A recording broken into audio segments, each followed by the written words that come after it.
Cara batalin bisa nggak Min? Tolong jawab pertanyaan dari Amira R strip D2Z pembatalan PPKP ya. Jadi di sini saya akan memberikan pembahasan seputar tentang bagaimana prosedur dan cara pembatalan gadai PPKP secara online ataupun offline.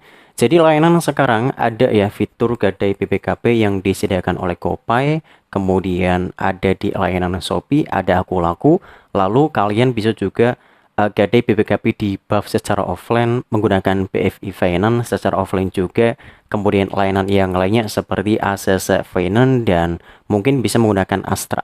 Oke, langsung ke pembahasan di sini. Metode cara pembatalannya agak berbeda dengan beberapa kasus yang mungkin kalian alami hari ini. Katakanlah sebagian ini saya akan membahas ya.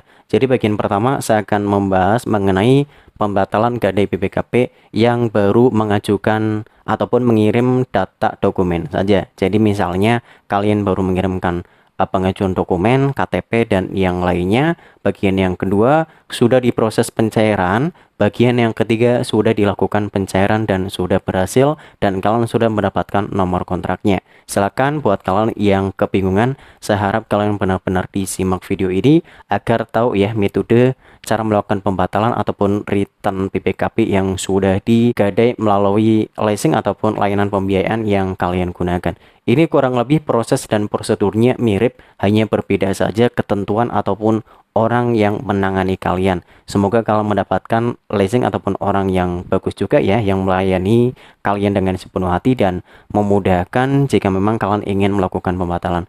Notif ini hanya edukasi dan wawasan untuk teman-teman. Saya tidak mengajak untuk melakukan gadai di PPKP melalui leasing ataupun melalui pembiayaan apapun, dan ini juga hanya informasi dibuat untuk memberi alasan dan jawaban dari teman-teman yang bertanya mengenai prosedur gadai PPKP. Notifikasi juga teman-teman tidak perlu panik ya, karena ini proses yang sebenarnya mudah, tetapi sebagian orang mengkhawatirkan dan merasa takut ya, ini nanti gimana ya, apakah akan terkena hukuman ataupun ini ataupun itu tidak ya, kalian tidak perlu khawatir. Dan saya juga sudah mengalami sendiri, mereview sendiri melakukan pembatalan PPKP yang saya ajukan kemarin ada di Pegadaian dan di Buff ya. Saya sering melakukan review secara offline ya, karena metode online ini kita belum review. Next time kita akan coba mereview kembali. Langsung di bagian pertama, jika kalian baru mengirimkan data dokumen, ini berlaku untuk teman-teman jika kalian sudah mengajukan secara online ya. Ini online bisa jadi kalian mengajukan di Shopee, di GoPay ataupun melalui aplikasi Aku Laku fitur gadai PPKP. Metode pembatalannya gimana? Jadi nanti akan ada dari customer ataupun pihak layanan dari pembiayaan terkait ya. Saya sebut saja pembiayaan terkait agar tidak kebanyakan GoPay, OVO, Aku Laku ya. Pembiayaan yang kalian gunakan. Jadi misalnya ada orang yang mau bank kalian, Pak Fikri gimana nih, ataupun Pak Andi ataupun Pak Amir gimana untuk prosesnya, mau disurvei kapan, Pak Amir ada waktunya kapan, menanyakan, atau dari pihak pembiayaan langsung memberikan konfirmasi kepada kalian, halo Bapak, besok saya mau ke rumah ya, mau survei dan mungkin pengambilan PPKP, juga langsung memberikan estimasi harga pengajuan sepeda motor PPKP ataupun mobil yang kalian kreditkan. Nah, kalau seperti itu metode pembatalannya tinggal bilang saja, mohon maaf Pak, terhubung di sini saya belum mendapatkan izin dari istri saya, alhasil saya harus membatalkan ya, dan mungkin tidak jadi gadai ataupun nanti saya akan pikir-pikir terlebih dahulu, ataupun alasan yang lain. Mungkin kalian sudah mendapatkan uang, mohon maaf Pak, saya sudah mendapatkan uang untuk tambahan dan saya nggak jadi BPKP-nya. Seperti itu tidak apa-apa ya, tidak ada paksaan sama sekali. Teman-teman tidak perlu khawatir dan kalian tidak perlu merasa takut, merasa bimbang, tinggal dijawab saya seperti itu.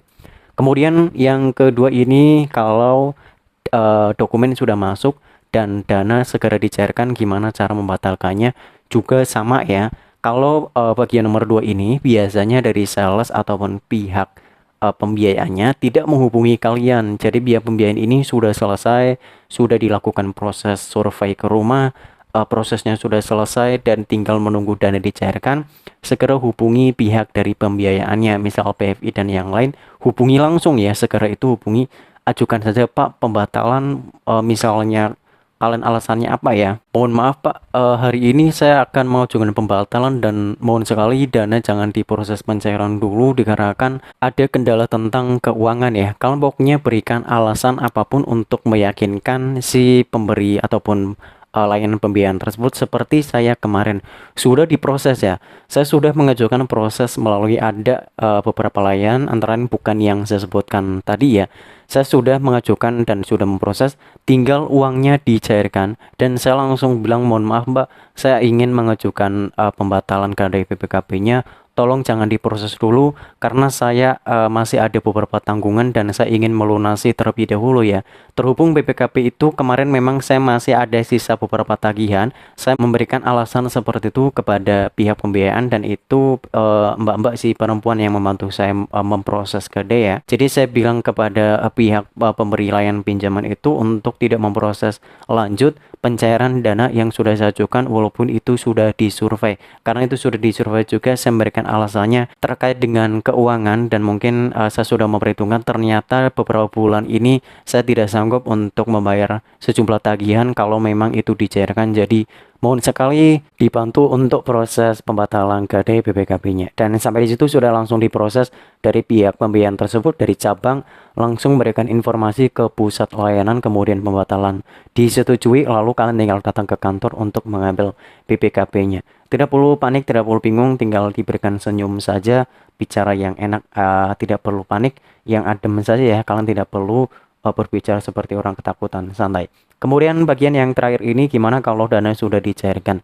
Biasanya kalau dana uang sudah dicairkan ini prosesnya lebih ribet dan kemungkinan gagal diproses dikarenakan nomor kontrak ataupun nomor invoice tagihan kalian sudah muncul ya. Kalau seperti itu prosedurnya itu susah sekali, kemungkinan juga tidak bisa ataupun tidak bisa dibatalkan karena uang sudah diproses dan dicairkan ke rekening kalian dan tagihan sudah masuk ke data perusahaan dan kalian sudah mendapatkan nomor kontrak pembayaran yang mana nomor kontrak itu biasa digunakan untuk pembayaran cicilan per bulan. Jadi bagian terakhir ini sedikit rumit dan sedikit ribet, tetapi bisa juga kalau memang kalian mau komunikasi dengan pihak pembiayaan dan mohon sekali dibantu ya karena dana sudah cair.